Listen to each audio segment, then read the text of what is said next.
In order to navigate this world, it's important that you're able to hold two opposing thoughts in your head at the same time. Otherwise, you're just never going to make it. And while the world is certainly a dark and scary place and seemingly getting darker and scarier at the exact time, there's a lot of hope. And it really comes down to how you look at it. And I like to look at the problems in the world because problems create solutions. And so we have solutions. And so today I want to sit down with Mike Benz. He's the executive director of FFO Freedom, former State Department of Cyber. And we are going to get into some dark and scary subjects about what is going on in the inner workings of the government, specifically around cybersecurity. And it's going to be scary. However, he is more hopeful than he's ever been. And we're going to talk about why there is a lot of hope on the other side of this and how we can navigate all that. So, Mike, thanks for joining me today. Thanks so much for having me. Appreciate it. So, I've been watching your stuff for, I don't know, since you popped on Twitter, which wasn't that long ago, I don't think, right? You recently popped on. December 2022, I think. Yeah. And you caught on like wildfire.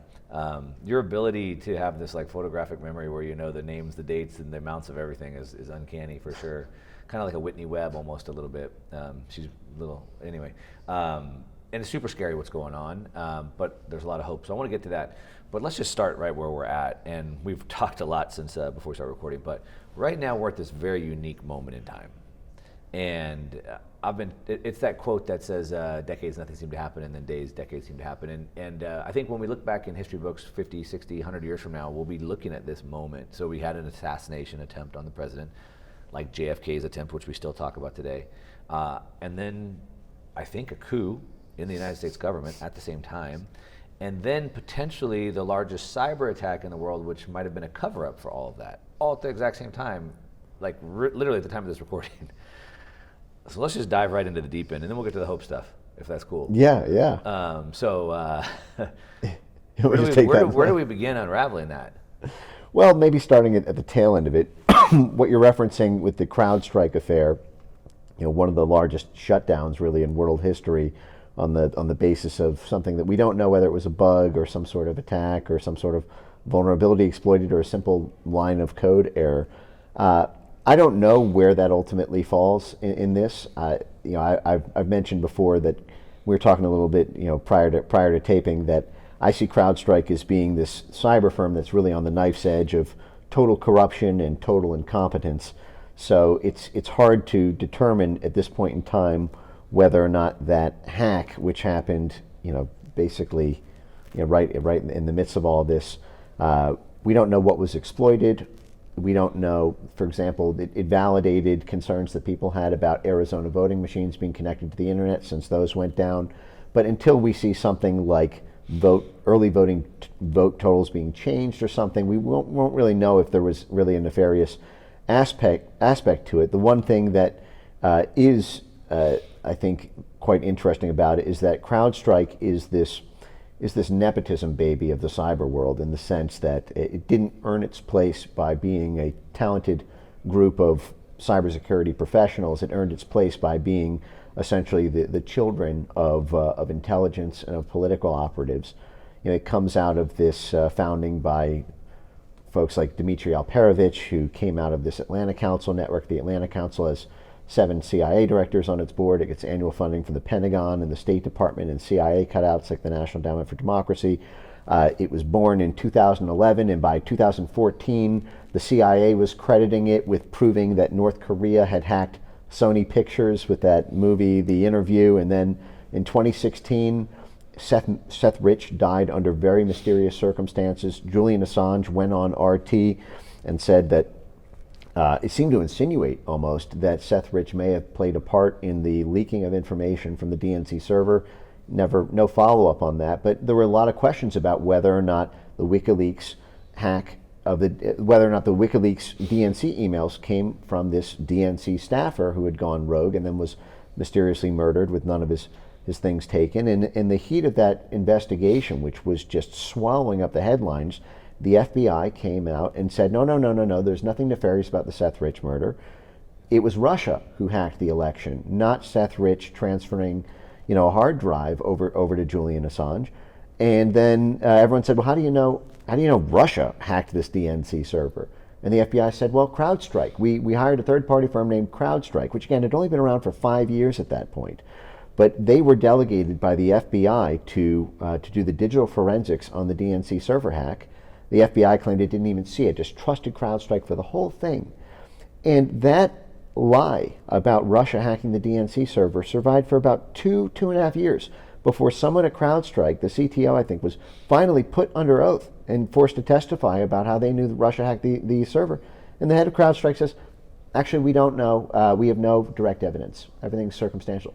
So they lied. They sold all of Russiagate on the backs of this laundered political black ops firm, which plays a similar role as we were talking about, previously about this firm Bellingcat, which does this in the media world. We have this new institutional capacity from our intelligence agencies when they want the public to believe a lie.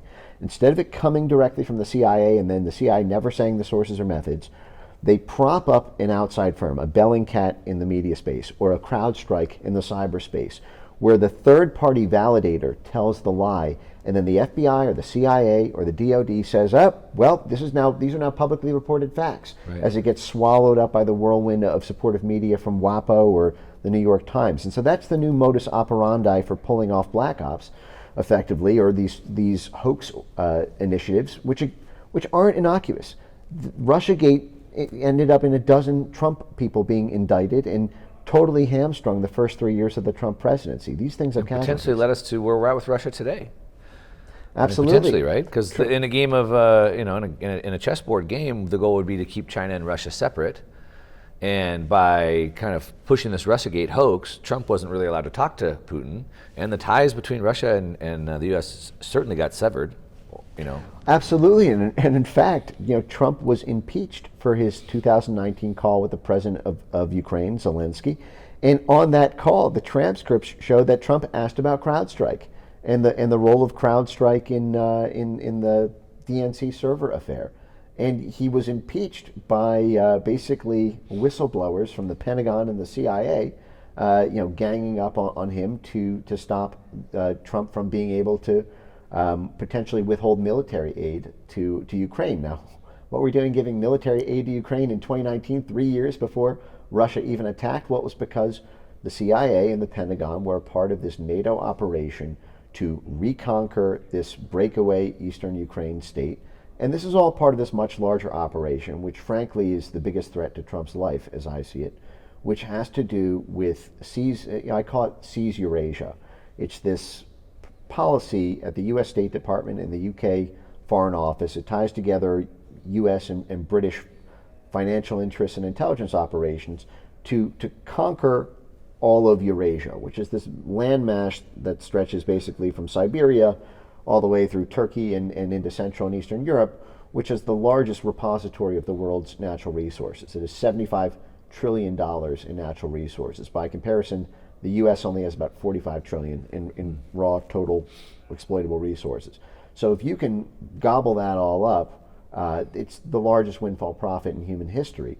But that requires constant NATO expansion and either physical or political control over the governments that sit on that land so that you can exploit those resources, you can privatize it, and you can sell it off so that Wall Street and London banks make all these profits. And so Trump got in the way of that by essentially going for this peace with Russia, which was a huge problem, because what I don't think he was privy to was the scale of the CIA and State Department and Pentagon work after the 2014 Ukraine coup, because we overthrew Ukraine's government.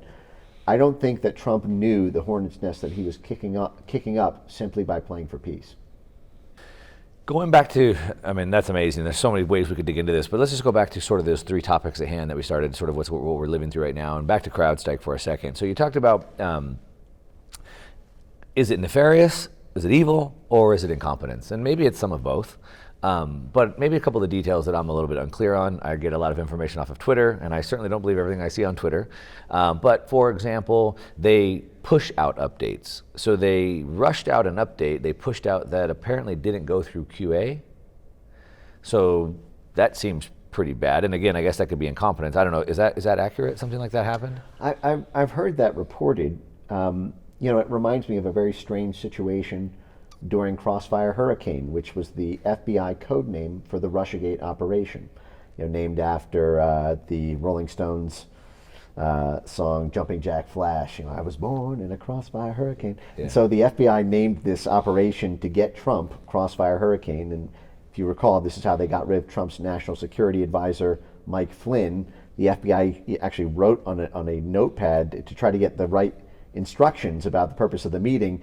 And they said, is the purpose of the meeting to get him to lie or to get him fired? Meaning, do we entrap? Is our goal to entrap this, this federal official of the Trump administration, or is our goal to get him arrested or to get him fired to achieve a political outcome? Which is just, so stunning, I think. But I think the point that I'm trying to build towards here is, under Crossfire Hurricane, you had this scandal of the FBI trying to take down the duly elected sitting president of the United States in real time.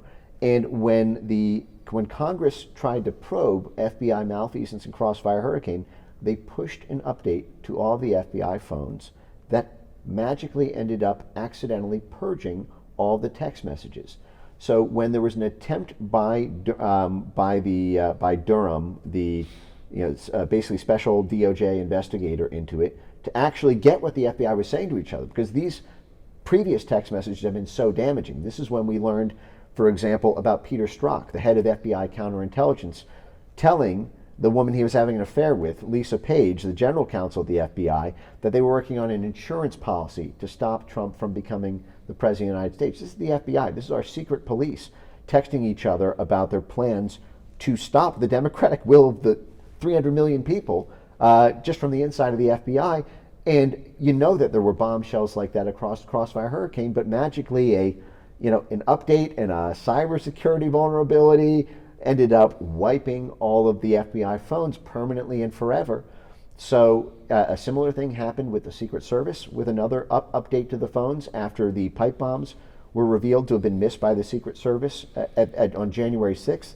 So these updates have a strange habit of purging inconvenient information that otherwise would exist on the internet forever. So the coincidence is, one, that they happen right at the same time, and two, all the information that's needed just happens to disappear. Except in this case, we know in the current case, we know in the case of the FBI that was malfeasance. We know in the case of the Secret Service that at least you have to assume that there was malfeasance there in the crowd, because it was covering up something which is being subpoenaed by Congress. But in the Crowdstrike case, until we see smoke coming out of some of the hacked systems, hey, while our systems were down, this ended up getting deleted. Hey, while our systems were down, this ended up getting infiltrated. Until we sort of know where the fires are, in the house while smoke was coming out of it, we can't really, I think, make a determination about corruption versus incompetence. So we don't know the damage. We do know lots of files were deleted. We're just not exactly sure what it was deleted. Yeah. I thought I was under the assumption that in a rule of law, when you're being subpoenaed or even just destroying evidence in the first place is a crime in itself. It's supposed to be obstruction of evidence. Obstruction of evidence. Right. Well, the issue is our Justice Department has two purposes. One of them is to prosecute bad criminals, but the other one is to protect good criminals. And so if you are on the right side of the Justice Department's inner circle, it's not a crime to delete that. I mean, the great example of this is Hillary Clinton.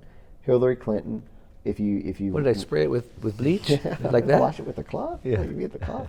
Yes, she was subpoenaed by Congress to turn over those communications, because remember, she had the whole everything's supposed to be on a classified server, and she was doing it in personal devices and totally unsecured devices, and it was subpoenaed by Congress, and under a congressional subpoena, she still purged her files, used this bleach bit technique, and then even had, I think, a dozen devices physically destroyed with a blunt object. This is the sort of thing that is, and then joked about it. Yes, well, and what was really gross was, and if you remember, because mishandling classified documents is one of the things that the Justice Department indicted Donald Trump for, but what was really amazing about it was the FBI knew that Hillary Clinton was dead to rights guilty on this. There was no question on the facts that this is a slam dunk 10 out of 10 case, and they did a really cute trick to get Hillary Clinton out of it. See, there was a question about whether Hillary did it on purpose, because the two ways to satisfy the crime are in deliberate intent or gross negligence. And deliberate intent is obviously, you meant to do it, but then you need to find a communication that Hillary said, I'm under subpoena and I'm destroying these in order to get away from it. But the other one is gross negligence, which is you were so negligent that the negligence was so great. You knew you were supposed to protect this. It was a gross error to have done this.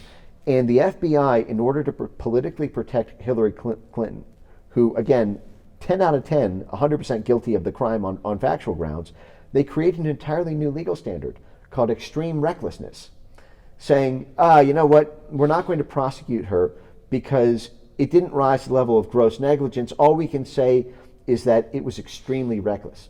And so, just like that, they create an entirely new legal standard in order to protect, basically the favorite, the person who their own head of the counterintelligence said they were creating an insurance policy against Donald Trump to ensure she became the president of the United States. Yeah. It's easy to win when you have the secret police on your side. Yeah, which I thought the CIA and the FBI were supposed to work on behalf of the executive. They're supposed to be the president's eyes and ears, I thought. Well, if the president's cooperating. This is one of these things, I use this term, the Blob, a lot. It's not my term. It was actually the term created by Obama's deputy national security advisor, who is supposed to be, the advisor over all things intelligence to the United States president. And Ben Rhodes, the guy who came up with this term, the Blob, was using it to describe the deep power structures within Washington that are more powerful than the president.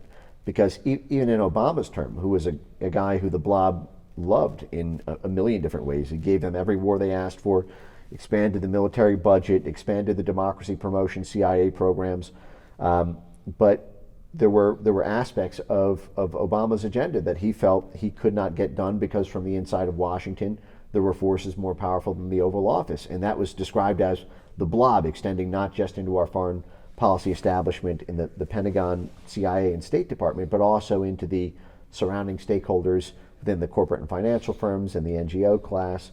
And that's really the permanent substructure underneath and the superstructure on top of Washington. And Washington just kind of sits in the middle as a force that is, you can almost think of the presidency.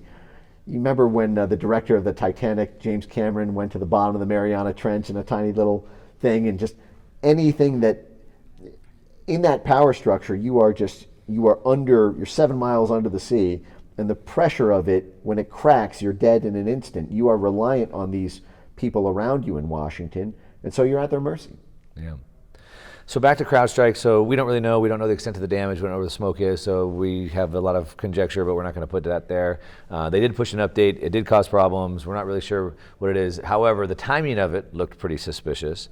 So let's go back to the timing. So then we had President Trump attempted assassination attempt, which the CNN headlines were that he got hurt while falling on stage.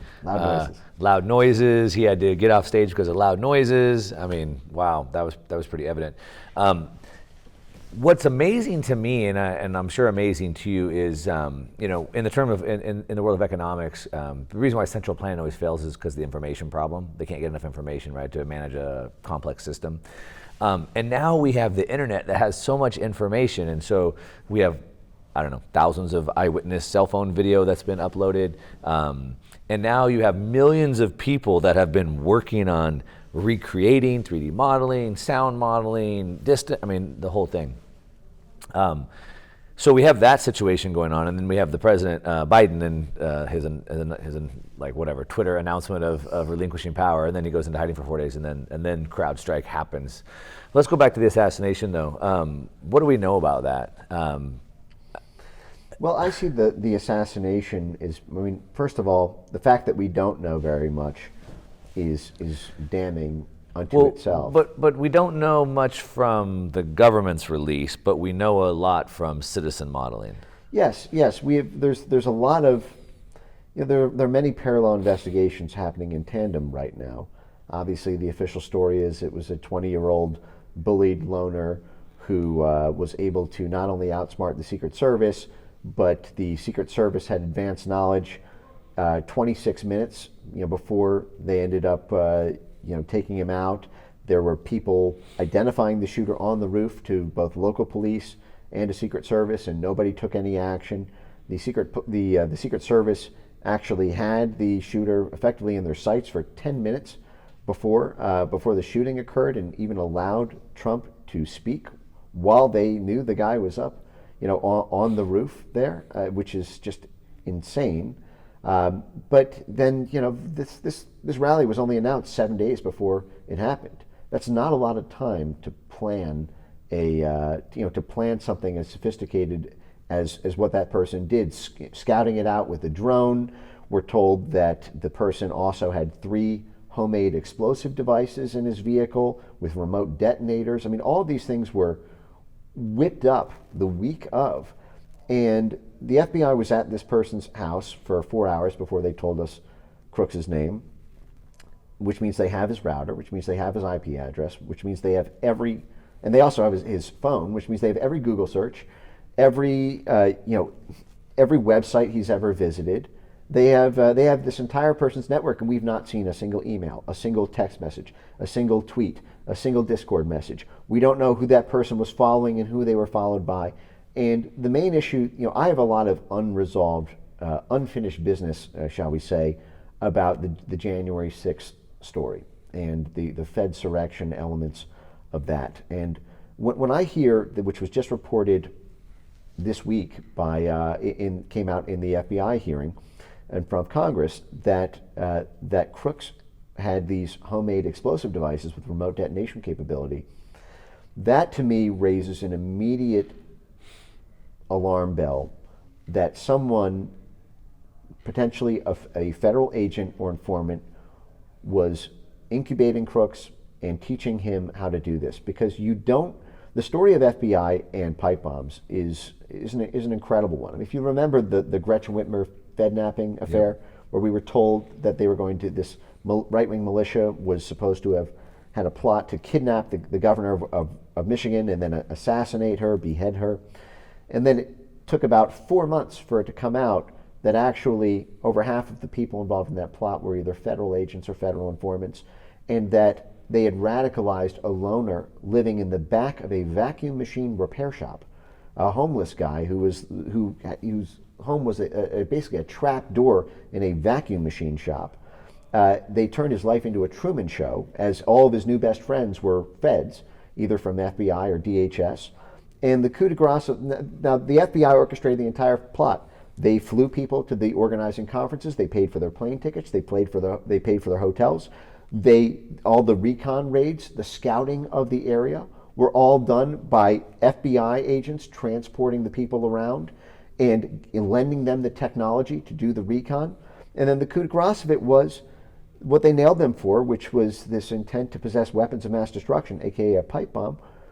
The actual pipe bomb training sessions on how to build a pipe bomb were done by the FBI. The sales of the pipe bomb materials were all made by the FBI. The entire plot, top to bottom, was FBI, and they were teaching them how to make explosives. Now, this is an FBI special trick. They've been doing this, the whole homegrown ISIS era. They were doing this left and right, constantly teaching, people who went to mosques, who expressed spicy opinions, how to make explosive devices so that they could foil the plot at the last minute. I mean, actually a similar thing with the 1993 World Trade Center bombing. If folks recall, Ilham Saleh, who was the FBI informant that the FBI had on the terrorist team who planted the 1993 World Trade Center bomb, was actually planting the FBI explosives. He was an FBI informant telling his handlers, "Why are you telling me to do this? These are live devices. You're going to switch it out later." And then magically it wasn't switched out. But you have the same thing happening with the January 6th pipe bomb affair. That the ISIS, my fear is in the worst case scenario of the Trump assassination, is that it's a redux of the January 6th mystery pipe bomber, which is you have this 1-2 punch of the Secret Service and the FBI collaborating to hide the involvement of a federal informant in the network because of the size of the scandal it would be if the greatest potential attack on the free world on January 6th, which was supposed to be pipe bombs planted at the major party headquarters of both major political parties in the United States.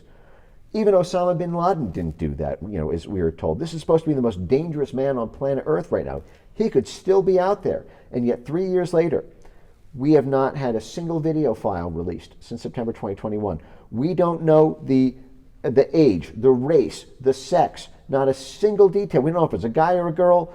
This person was walking around on foot 90 minutes around the home court fortress, the national security state, Capitol Hill, for 90 minutes, touching surfaces. We don't have a single hair cell, skin cell follicle, nothing to be able to ID the person. They even blotted out the person's eyes so that we couldn't, if this person was a member of the military or potentially a member of a federal agency, we wouldn't be able to look that up in files.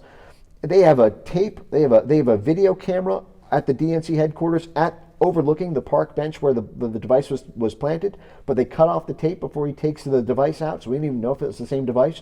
So the FBI seizes the evidence, and the Secret Service, misses it, seemingly strategically, because we learned a year after January 6th, it took a year. Remember, a year from now will get us into the next election result already. It turned out that the DNC building was exactly where Kamala Harris was driven to when the pipe bomb was discovered. The Justice Department lied to federal judges and lied to defense attorneys for the first year after January 6th, telling judges and grand juries that Kamala Harris was in the Capitol building. But it turned out she was actually at the DNC building, which meant the Secret Service was protecting her, which meant the Secret Service had to have cased the area to look for a potential pipe bomb. And they missed the pipe bomb on the front leg of the park bench at the entrance to the building.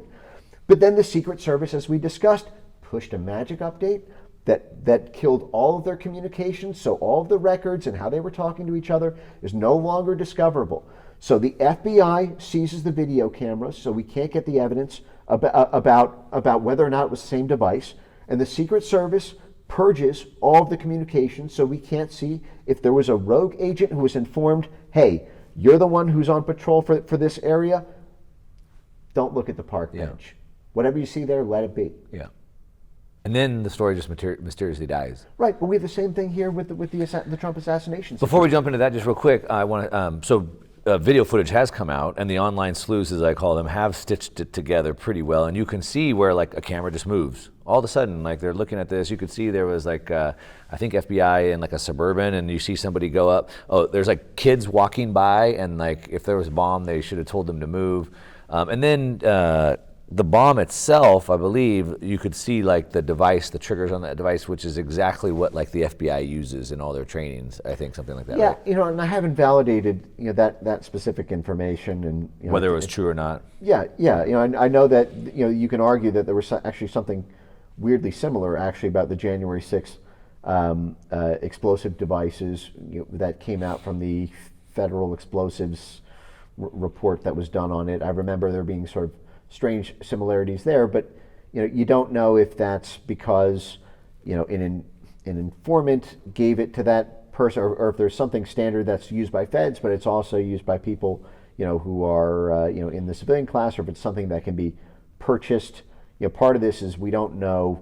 Oftentimes, you get the serial number and you trace what store they bought it from, and that will sort of tell you the story about whether or not it potentially came from an agency or if it came from a retail, but more importantly, you can't learn to make a pipe bomb, in chemistry class. Someone needs to teach you how to do it.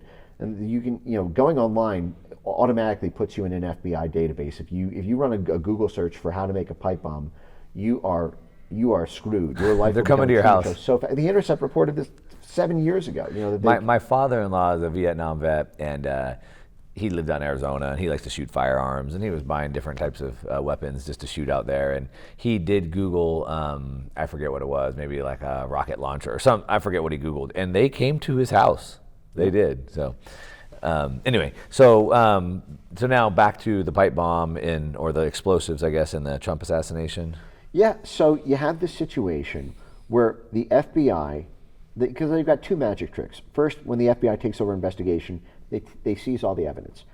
And then I always say the FBI is where the evidence goes to die, because the FBI always destroys all the evidence so that people can't question the official narrative.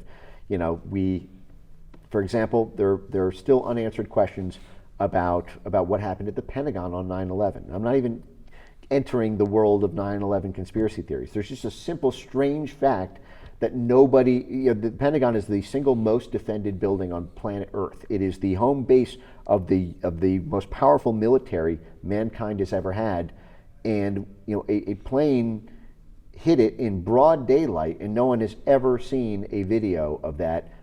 The Pentagon has cameras that face outward all over the building.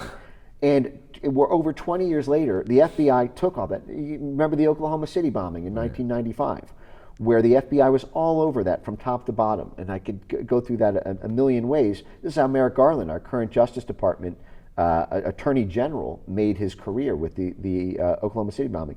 You've never seen a video of the Oklahoma City bombing. You've only seen civilian video of the aftermath. The FBI had something like 22 cameras that were from the building that were all supposed to be warehoused off-site. That is, they pipes it in case something happened to the building. In case it exploded, they'd still have the video footage. The FBI said all of the videotapes magically disappeared or were corrupted. It was the same thing with the January 6th pipe bomber. They used geofencing in order to get 1,000 people arrested on January 6th, get their cell phone data, court-ordered subpoenas to AT&T to get everyone's text messages and where they were and track their locations. The only person they weren't able to get that for was the January 6th pipe bomber. Yeah. The head of the Washington field office, Stephen D'Antuono, who magically was the head of the Detroit, Michigan FBI field office for the Gretchen Whitmer Fednapping plot. Oh, that is, wow. It was the same FBI office that was responsible for teaching people how to make pipe bombs for an FBI plot in October 2020.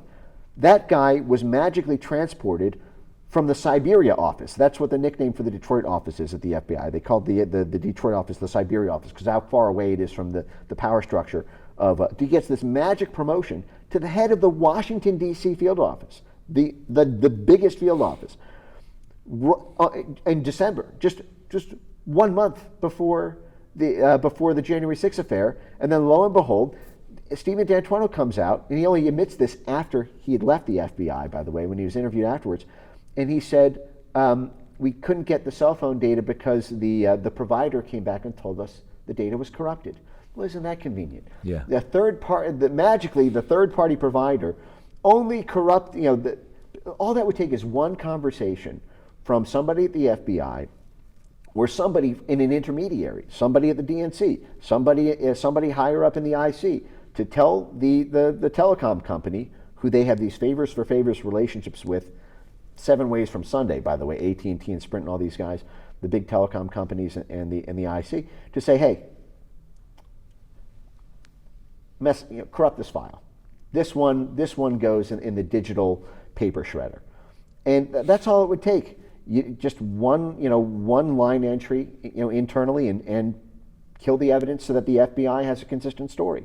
And you'll be rewarded with a federal contract later in time for this. We'll make it worth your while. Yeah. We'll jump on this, and nobody will know about it because it's an FBI ongoing investigation. This is the cute trick. Again, the Osama bin Laden figure hanging over America right now. Trump is speaking here at this Bitcoin conference tomorrow. We don't know if the January 6th pipe bomber has another set of pipe bombs and might bring them. I was at the TPUSA conference when that was delayed for 4 hours when Trump was speaking there because of a bomb threat. The FBI is not accountable to the American people because they can keep this ongoing investigation open for 100 years. The same way they did with the JFK assassination, which took a special congressional review board set up 30 years later to even get what we now know. But frankly, I think that all of this needs to be, I say, freezed and seized immediately by Congress. You have to immediately set up a parallel investigation that just basically gets some real-time copies of everything the FBI has so that it's preserved. And if the FBI is going to delete evidence like they did last time, at least have the decency to be corrupt up front and tell us the dog ate the stationary footage, on day one, because that will automatically taint their investigation. So we need an alternative system of federal investigations in this country because the FBI is so corrupt. It is such a political animal, and they kill any investigation that might implicate themselves, and there's some evidence to suggest that may be possible in this And speaking of cell phone records, have you been able to corroborate or see if it's true about the cell phone records of the shooter Supposedly, they saw that he had multiple visits to his house and his work from somebody who also was going to like the FBI headquarters. Have you seen that cell phone data? I've seen that. This is being done by the Heritage Foundation's oversight arm, and they do good work. They're a strong investigative outfit. What I've seen is still a little bit too preliminary for me to really weigh in on. The geofencing data is interesting. What they said specifically was they had the cell phone activity of someone who visited Crooks's home multiple times in effectively, I think they said it was something like Metro Center or Gallery Place in DC, which is, you could argue that's close to the FBI building, but it's also downtown DC. The FBI, the J. Edgar Hoover building, is 3 blocks from the Capitol. It's on the main strip. This is also where fancy restaurants are and all sorts of other things. So I would like to get a little bit more information about how tightly geofenced that was. Was it right there, on the avenue? Was it was it inside the building, or was it just in the general area? But this is all stuff that a parallel investigation with subpoena power should be subpoenaing AT&T for this. In the same way that. But the fact is I suspect the reason we don't have this information from the FBI, nothing's been disclosed, is because there was somebody in his group chats, is because there was somebody who was teaching him, and potentially for a long time. This is what happened in the Garland, Texas ISIS situation, where the first homegrown ISIS attack on U.S. soil in 2015.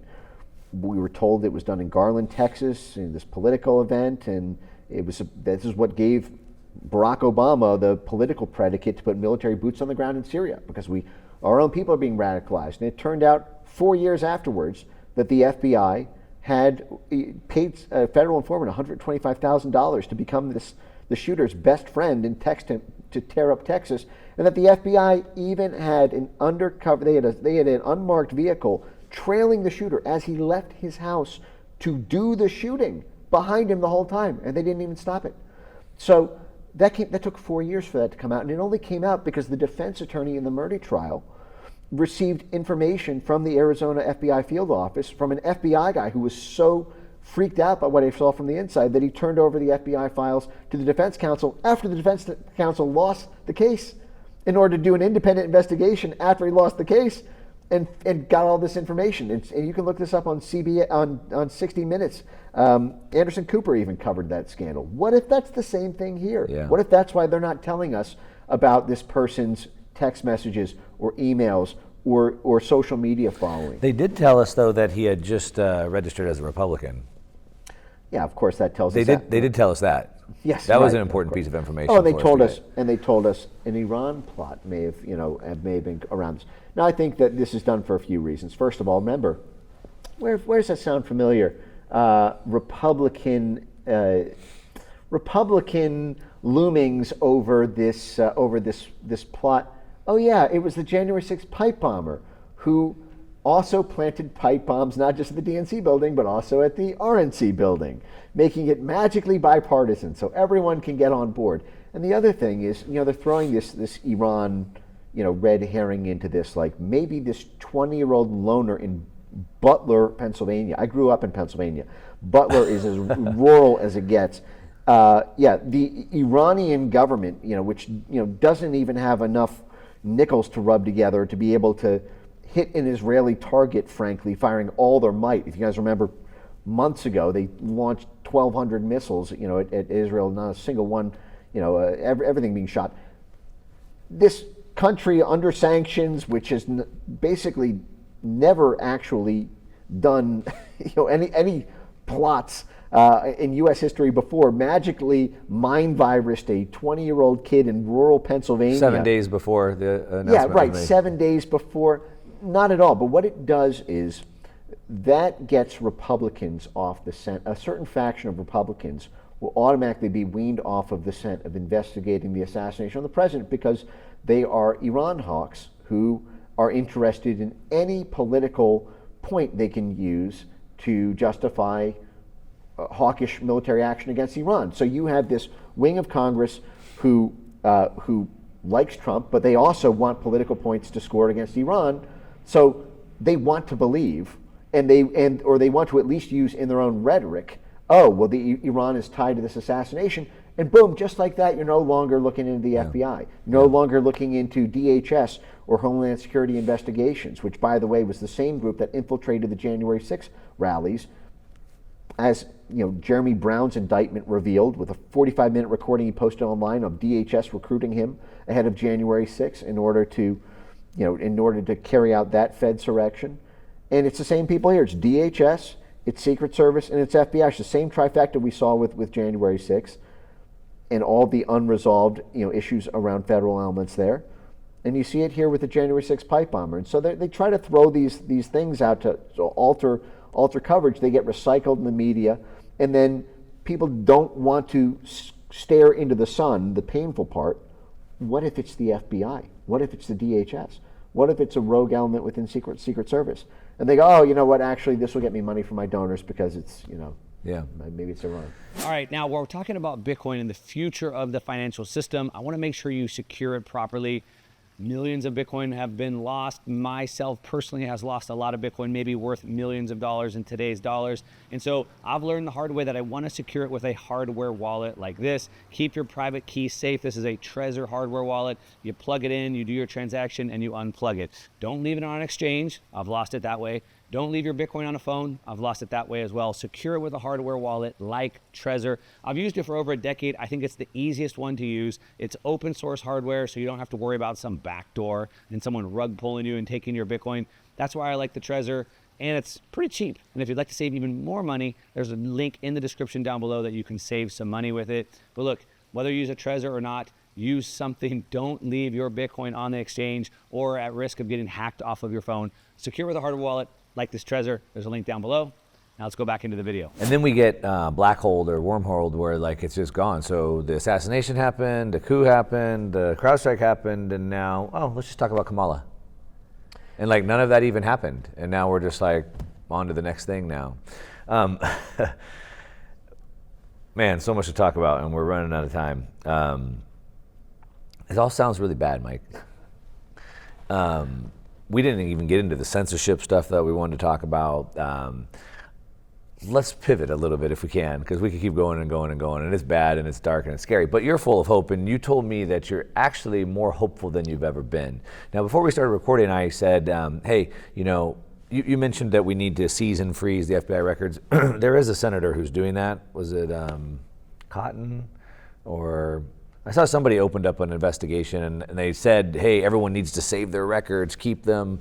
Do you know what I'm talking about? I don't know which one it is in particular, but the issue is until Congress shows they're willing to put a government official in jail for not complying with subpoena, this gets to this Garland inherent contempt motion, because Garland refused a subpoena right after he imprisoned Stephen Navarro and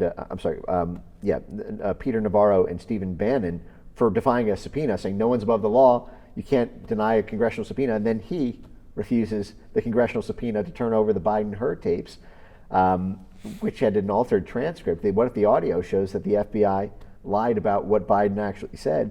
But the fact that Congress was not willing to vote in favor to punish a Justice Department official who refused to comply with the subpoena makes me not highly optimistic about them holding the FBI to account. And I think, frankly, they fear them. I think Congress sees that the Justice Department can kill any one of their careers, as they did to dozens in the past, as they did to the President of the United States.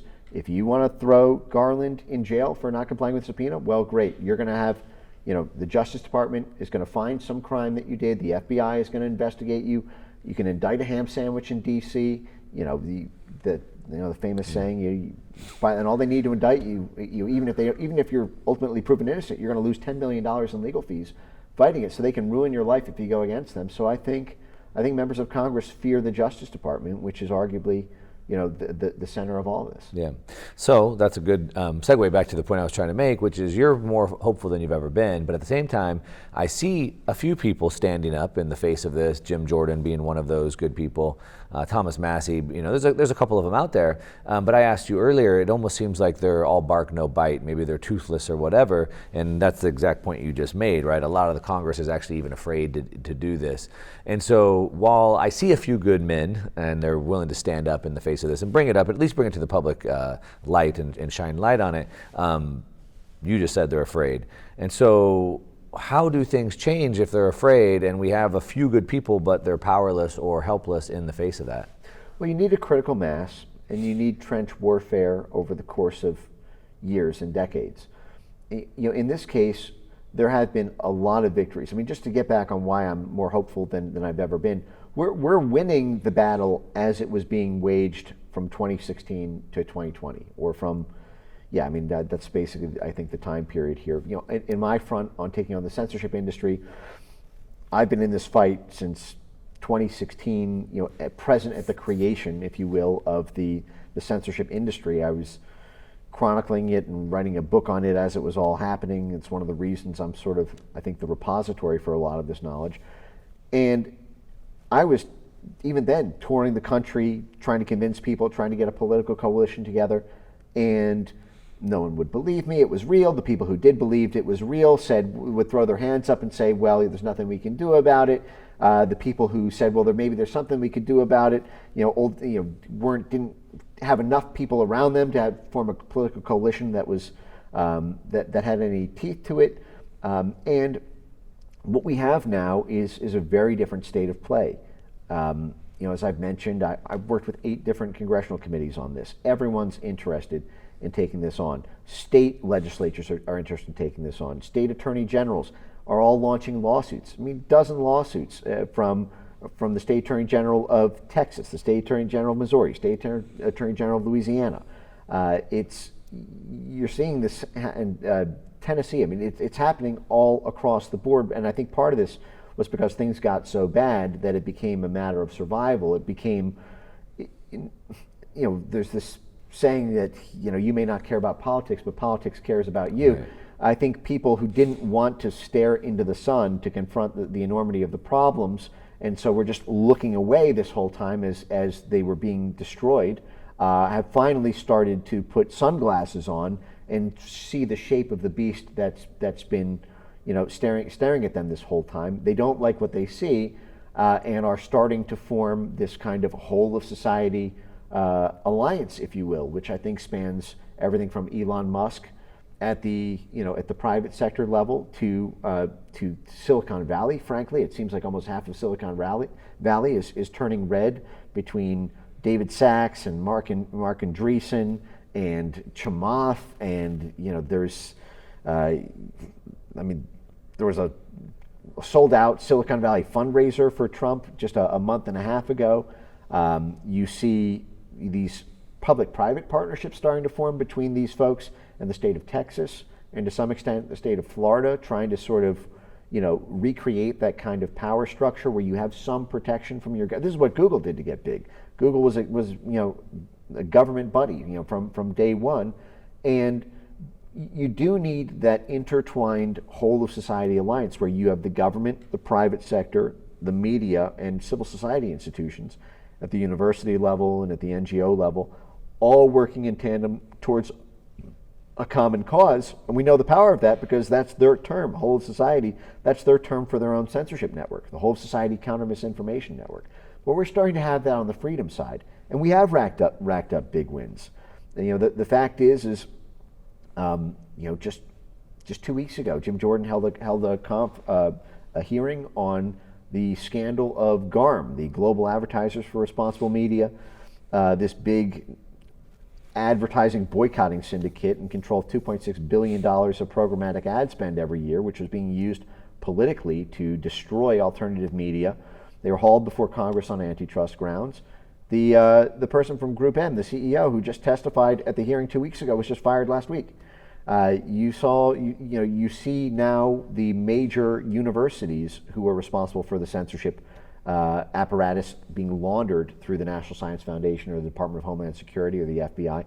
Places like the Stanford Internet Observatory were just got shut down by Stanford University. They, and a great example of this is Nina Jankovic, who was the head of the Disinformation Governance Board for DHS, who in disgrace, she penned an article right after the Supreme Court decision, which upheld, sadly, some elements of government censorship, complaining that it was not enough to have the Supreme Court allow this to go on, because the problem was they had lost their political legitimacy because everyone now knows what they do, and so it's easier to stamp it out. It's not the end-all be-all, but the fact is we are at the awareness stage, which is the precursor to legal action, the precursor to political action, the precursor to cultural action. Tucker Carlson just overtook Joe Rogan as the #1 podcast in America. On the top 6 podcasts in America, Tucker Carlson, Dan Bongino, and Joe Rogan are the top 3 of 6. The fact is the message of these are all alternative media views, and yet they're bigger than the entire mainstream media.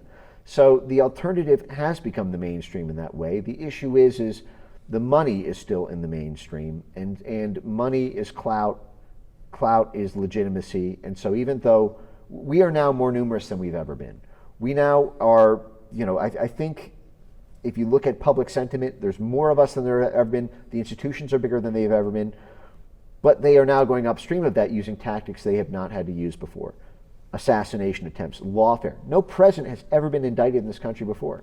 But to stop the rise of Donald Trump, they had to indict him on 91 felony charges. 91.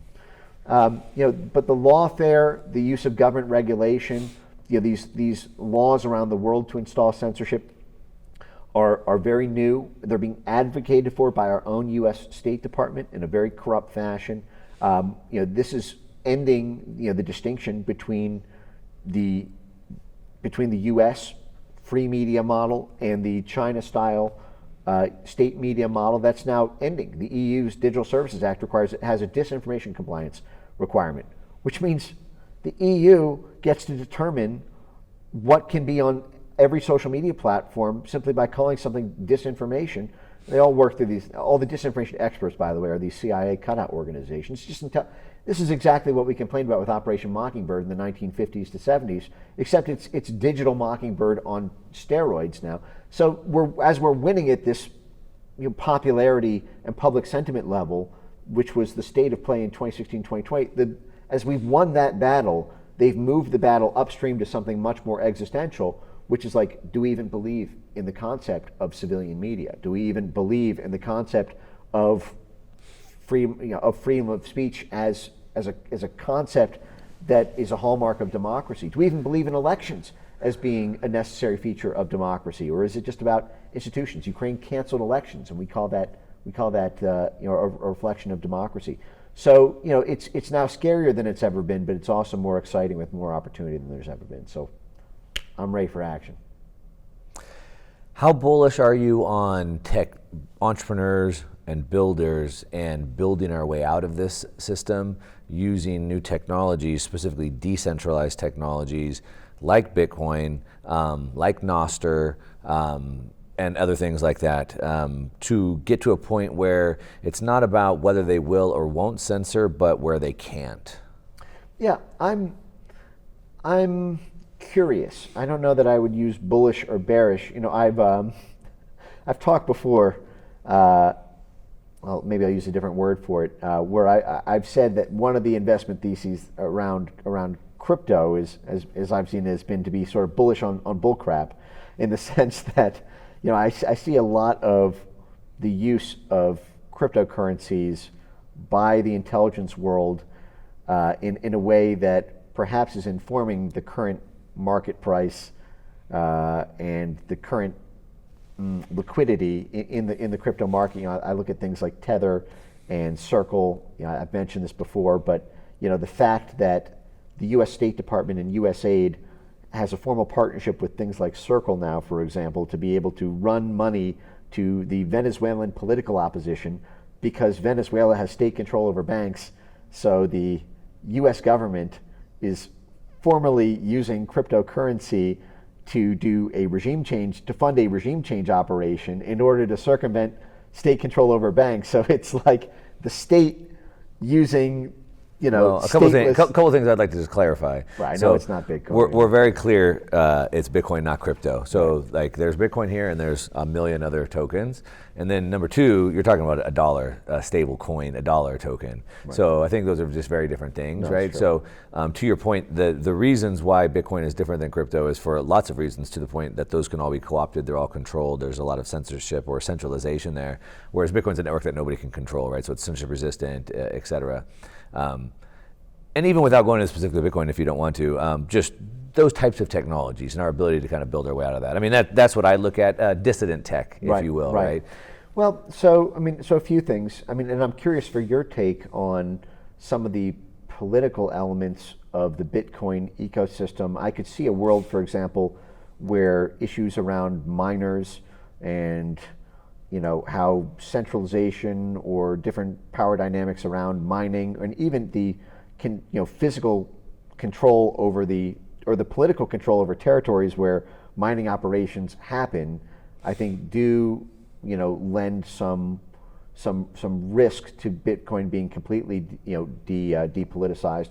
But I remember when I was following the ins and outs of this sort of of the crypto world at a much more granular level from 2015 to 2017, when you had Ethereum really starting to pop. And I know we're talking about Bitcoin, but I just want to say this as an analogy because, obviously, I mean, you go to CoinMarketCap and it's Bitcoin, Ethereum, Tether is the top three, and a lot of people sort of see that from the retail side, and that's sort of their conception of Bitcoin is the crypto universe around it. And I know that we draw this distinction, but I remember the hype around Ethereum very clearly in the beginning being that it was free speech money like Bitcoin, and it was going to be, except it would have the smart contract ability, and it would be a way to end censorship and even end outside manipulation, even at like the contractual level. And then I remember very quickly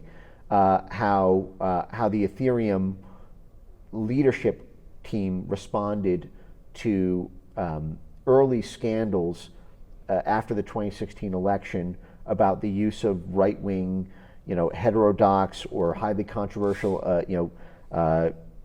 people, their use of Ethereum or their participation in the community. And I remember being completely disenchanted at the time because after hearing for years about, this is going to be censorship proof, as soon as the pedal came, to the metal, and the headlines came out about what was the politically correct thing to do, and no harbor for Trump supporter type stuff. I remember seeing decisions being made and statements about blocking access and not, doing things in the code or preventing, transactions that or providing any sort of financial safe harbor to people with certain controversial viewpoints. And I remember thinking, well, that's it then. There goes. Yeah. You can never trust Ethereum again after something like that, because that. Yeah. So what happened with Ethereum is they had a hack. So they were hacked, and then someone stole a bunch of coins. And so what they did is they rolled back the transactions, removed several blocks to get rid of that hack, and that basically took back a lot of those coins. And when they did that, that's what ruined the trust in it. And I think one of the big distinctions is that Bitcoin is a protocol. So it's a protocol like a TCP/IP protocol. And that protocol is out there for anyone to use, but nobody controls it. So that's a lot different than Ethereum, that is controlled by the shareholders, Joseph Lubin at Photographic, and really the Consensus is the name of the company, right? And the Ethereum Foundation. And so Ethereum is a company, and it's a software product, not a protocol. And just in the last, 18, 24 months, they've changed the monetary supply and issuance like 3 times. A group of people decide to change the software. And that's a lot different than just a protocol like a TCP/IP protocol that's just out there. Right. And so there's a big difference. Now, another thing that Ethereum did is Ethereum started very similar to Bitcoin. So Bitcoin uses proof of work. So that means that I have to spend money on a machine, I have to buy electricity to run that machine, and it's solving problems in order to help process transactions as well as unlock new coins. And that keeps it very decentralized. So now you have the databases, the nodes over here, and you have the miners over here, so there's this decentralized layer. But what What Ethereum did is they left proof of work and went to what's called proof of stake. And so proof of stake means whoever has the most coins gets the most votes on the network. Right. And guess who has the most coins? Well, they pre-mined 70% of the coins. So when Ethereum was launched, 70% of the coins were owned by the insiders. Right, exactly. So basically what you have, if you think about, if you just want to break this down to first principles, if you think about tokens as shares in a corporation, whoever has most shares in a corporation has the most votes, and there's a board, and whoever has the most tokens in a decentralized proof of stake system gets the most votes. No different than a corporation. Yeah. And so of course they have the most votes. But in Bitcoin, there is no vote. Right. There's no vote. There's no governance. Right. There's no voting. There's no shares. It's a protocol. That's it. And furthermore, what happens like with Ethereum and all the other cryptocurrencies that are like that, except for a handful of them, because it's this proof of stake and it's voted, when they change, so Ethereum went from a proof of work to a proof of stake consensus model, you have no choice. You have to use that. The way Bitcoin works, because it's a protocol, and there has been updates that happen to the protocol through consensus, but they're always backwards compatible. That means that my database, my node, I don't have to accept that change, and my node and my Bitcoin will always still work exactly like the way they have, even if I don't add the new update. I just maybe don't have that new feature. Or something like that. Right. And so, because it's a protocol, no one can lock me out of that. Now, what has happened in the past is someone says, well, we want to make Bitcoin better. So we want the block size to be bigger so we have more throughput, so it's faster. So we're going to make a fork and we'll make Bitcoin Cash. And then the market decides. And so the miners and the market chose, well, we like Bitcoin. We don't want the big blocks, right? Mm-hmm. So it didn't invalidate everybody who was on it. It actually now gave people more choice, and the market was still able to decide what they want. So it's just a lot different from that perspective. Right. Yeah,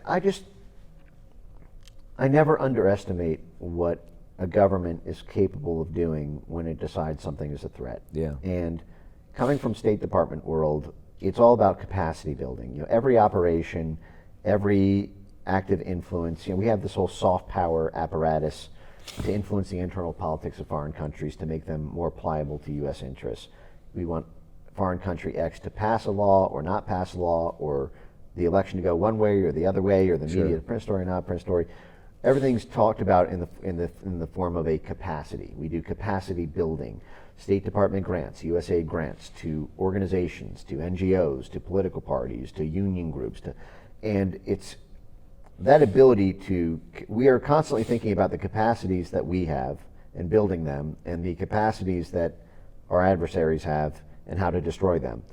I.e., we are constantly thinking about how to fund more and more money to our assets and how to kill the money supply to other assets. And we think about that both in terms of overt and covert sources, because the issue is we don't want most of this to be traced. A great example of this is there are these new NGO laws in Europe that are popping up where people are trying to force organizations within Georgia or Moldova or Serbia to register as foreign agents if they get money from an outside government. And we've been trying to stop those laws because we don't want our cutouts to have to disclose to those governments that they're getting their money from the State Department or USAID or the CIA.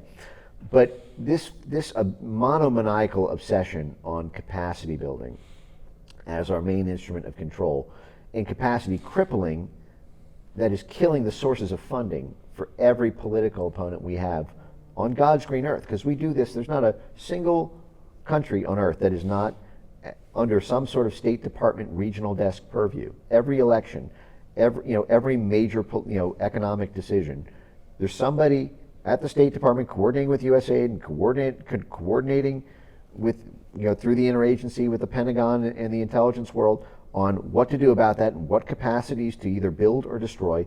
And that is all a story of money. And it's a story of how do you fund something, how do you fund it above board if it needs to be, but below board if need. And I can just see a world where if the truly decentralized promise of Bitcoin begins to asymptotically approach fulfillment of that promise, the threat that it could pose to get in the way of the U.S. government, if we want a certain political party to win in France, and it turns out the other party is using Bitcoin for its primary source of financing, Well, now you just run right into the crosshairs of the Central Intelligence Agency. And what do you think they're going to do? They're going to look at all the political vulnerabilities within the Bitcoin ecosystem around. And I'm curious for your take actually on what some of those are in a way that has more granular knowledge on it. Because I look at things like like the forking process. I look at things like like the miners and the economics of mining. I look at the fact that the energy costs to actually have a large scale mining operation require you to have some physical territory where you're doing this out of, or some energy usage, and you could simply have change the political control over the territory in which this is being done, and you could potentially cripple or clog up or radically increase the fees or slow down. And that would what would I do if I was the deputy director of plans for the CIA, and the problem is all these dissident groups that I wanted to stop from rising to power were outspending what we could rob from the taxpayers to pay our guys. How would I go about crippling them if they were using Bitcoin?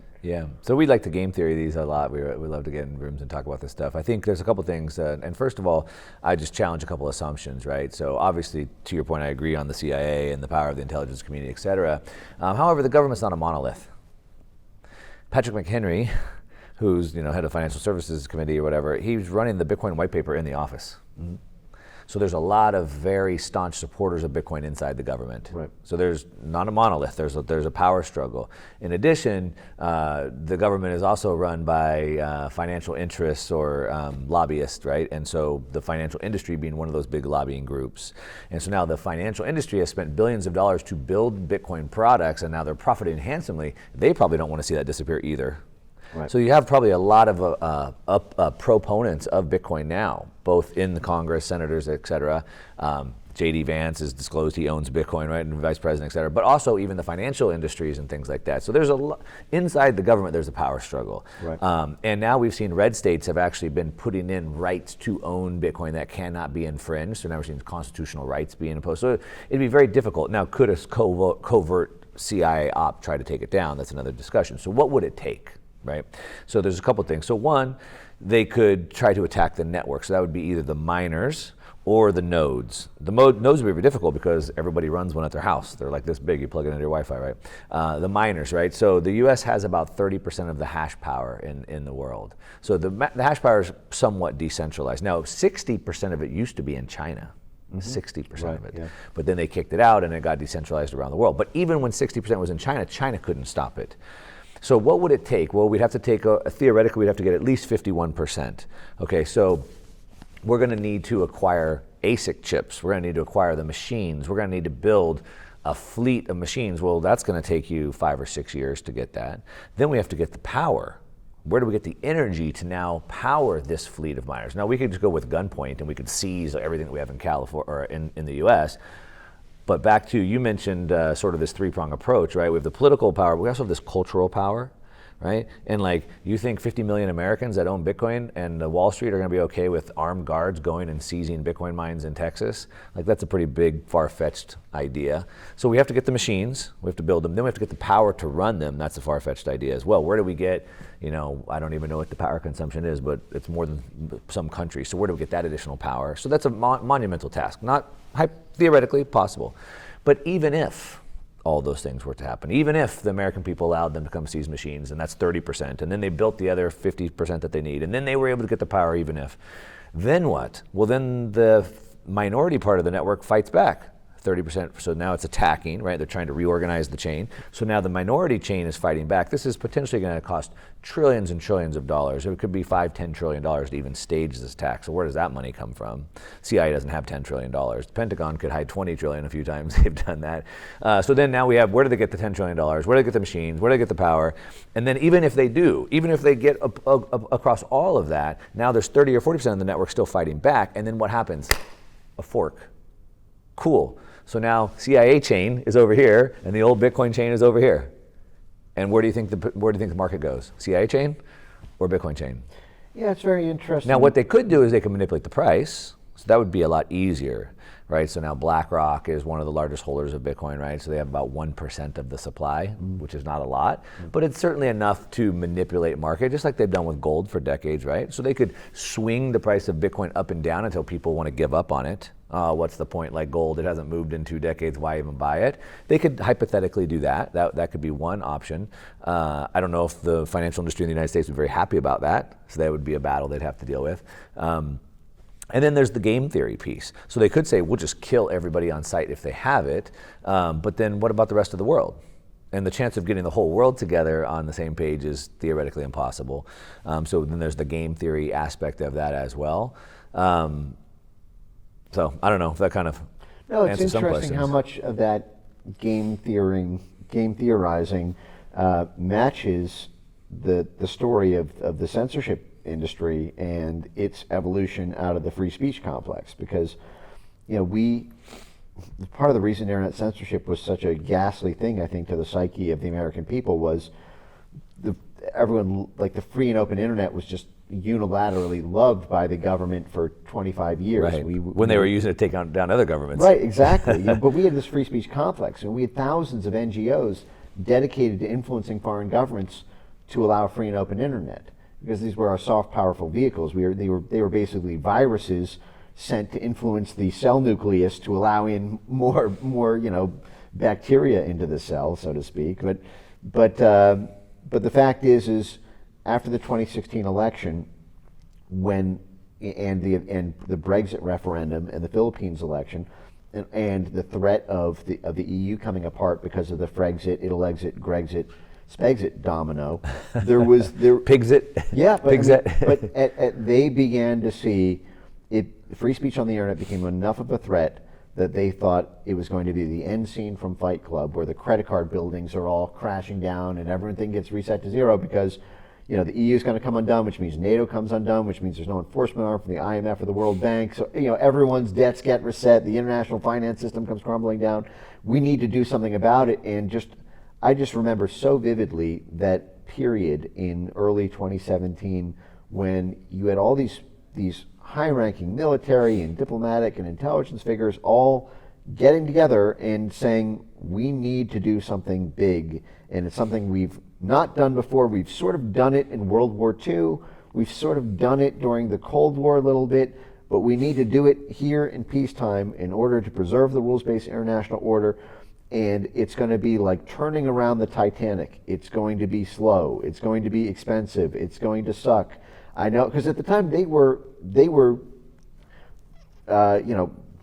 apoplectic. They were sad about how powerless they felt against Silicon Valley. That there was this culture of libertarianism and a culture of sort of autonomy and being sovereign from the government, that they weren't going to cooperate with the government's attempts to try to put pressure on them. And this is when they rolled out this whole society concept that with our powers combined, with the US government, European governments across the EU, military pressure, government contracting pressure, NGOs creating a swarm army of soft power, to media institutions onboarded to create pressure, advertiser networks, in order to do carrots and sticks. Favors for favors. We're going to move, heaven and hell in order to infiltrate the social media, algorithms, the trust and safety teams, what can and can't be said on the internet, even though we have all this infrastructure. Because hearing you talk about the infrastructure that the financial firms have laid down and the financial infrastructure, that the government is not a monolith. Because people within government are invested, it does create a sort of buffer that's true. I just watched that play out in the censorship space, and watched as they made this constant evolution along the way. But again, even that is contested. Censorship, the internet is not as censored now as it was 4 years ago. It looked like there might never be internet freedom ever again. At the height of COVID, after the censored 2020 election, where they had hundreds of millions of tweets and Facebook posts and YouTube videos either suspended, banned, or algorithmically throttled, if you talk about mail-in ballots, and then COVID-19, anything you said about vaccines, anything you said about mandates, it looked like there was a period where we'd never have internet freedom again. But there were coalitions who did step up. I guess this is what you're referring to, the analog of the sort of minority defense. And they managed to get a series of wins that we're riding momentum on as we speak. Elon Musk came out of nowhere, and the wealthiest man on planet Earth ended up coming out and spending $44 billion to put up this defense to free X. And I could see that happening. I guess when I think about the Bitcoin resilience story, because I am enchanted at the prospect, at the promise of it in time. I just it's with a kind of in the trenches, shrapnel in my shoulder, bad back for the rest of my life kind of philosophy where I grit and I look at it and I go, but it's gonna be a friggin' war. Yeah. Well, we got to wrap it up with that. We got about 1 minute before my camera dies there. It is going to be a war. They will probably not go quietly into the night. I'll leave you with a quote if we have enough time. We'll see. One of my favorite authors, F.A. Hayek, Austrian, a Nobel Prize winner, economist, he said that there shall never be a sound money again until a thing is taken from the hands of the government. But it can't be taken by force, but rather by a sly roundabout way, introducing something that can't be stopped. I said that in 1980. So yeah, it'll be a fight unless they can't stop it. Mike Benz, you're awesome. Everyone check him out. We're going to link to all his stuff in the show notes down below. Support the nonprofit if you care to get involved in this fight for censorship. It's going to be a fight. Great talking with you. Yeah. Thanks.